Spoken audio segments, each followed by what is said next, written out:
विष्णूच्या प्राकट्य लीलेचा अनुभव घेणार आहोत। भगवंतांनी वराह अवतार धारण करून पृथ्वी हरण करणाऱ्या हिरण्याक्ष राक्षसाचा वध केला। यामुळे त्याचा भाऊ हिरण्यकश्यपू खूप क्रोधित झाला। विष्णूचा द्वेष करू लागला।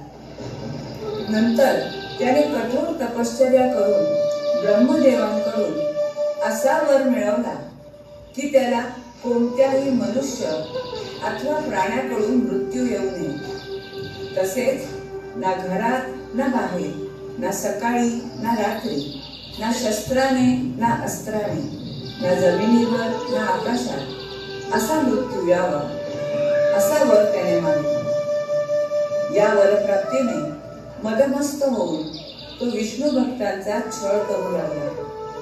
प्रत्यक्ष स्वतःच्या मुलाचाही त्याने छळ केला। त्याला अनेक प्रकारे मारण्याचा प्रयत्नही केला, पण प्रल्हादाने हरिनाम सोडले नाही।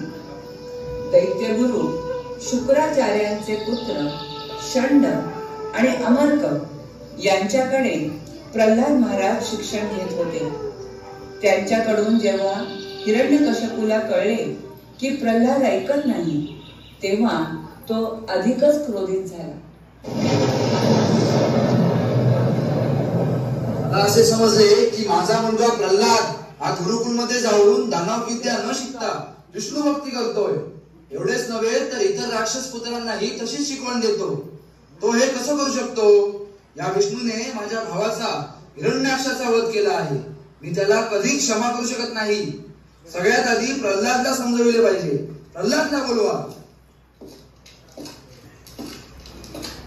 प्रणाम पिताजी, तुम्ही इतके रागवलेले का आहात?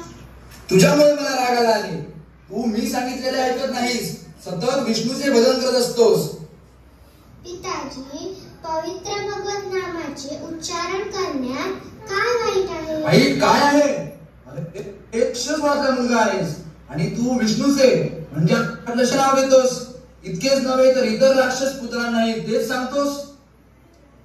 पण पिताजी, हरिनाम तर परम पवित्र आहे, त्याने सगळ्यांचा उद्धार होतो। उगीच वायफळ बडबड करू नकोस।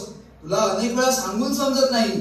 दिवस रात्र ज्या विष्णूचे नाव घेतोस तो येणार आहे का तुला इथे वाचवायला? हो, नक्कीच पिताजी। भगवंत सर्वव्यापी आहेत, सर्वत्र आहेत, अणुरेणूतही आहेत। हा हा हा, हो। मग या खांबात आहे का तुझा विष्णू? हो पिताश्री, माझे भगवंत सर्वत्र आहे, या खांबात सुद्धा आहेत। मग थांब, तुझा भ्रम मी आत्ताच दूर करतो। हा खांबच तोडून टाकतो, मग सत्य काय आहे ते कळेल तुला।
दुष्ट राक्षसा, तुला काय वाटले की तुला मिळालेल्या वरदानाने तू अमर झाला आहेस?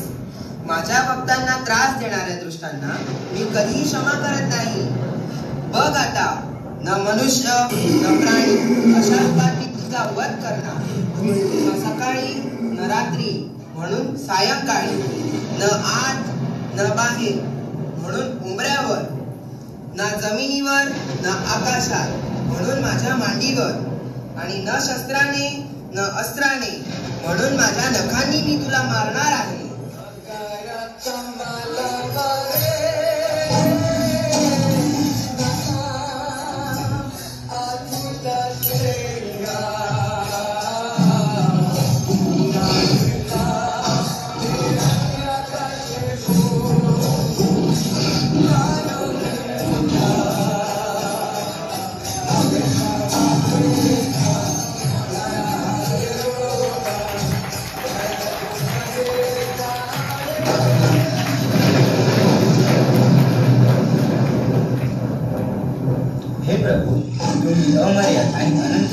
सृष्टीचे स्वामी आहात. तुम्ही या सृष्टीचे सृजन, पालन आणि संहार करता आहात. मी तुमच्या समोर नतमस्तक आहे. तू शांत व्हा भगवंता. हिरण्यकश्यपूचा तुम्ही अंत केलेला आहे, पण तुमच्या या क्रोधामुळे युगाचा अंत होऊ शकतो. हे भक्तवत्सल, कृपया प्रल्हादाचे रक्षण करा. हे प्रभू, इंद्राचा प्रणाम स्वीकार करा. आम्हाला मिळणारे भेदभाव वास्तविकपणे तुमचेच आहे.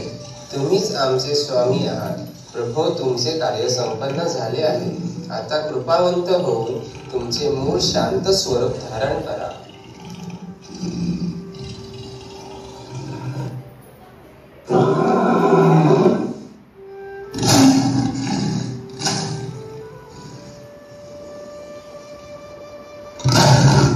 हे माता लक्ष्मी, कृपया तुम्ही भगवंतांना शांत करा.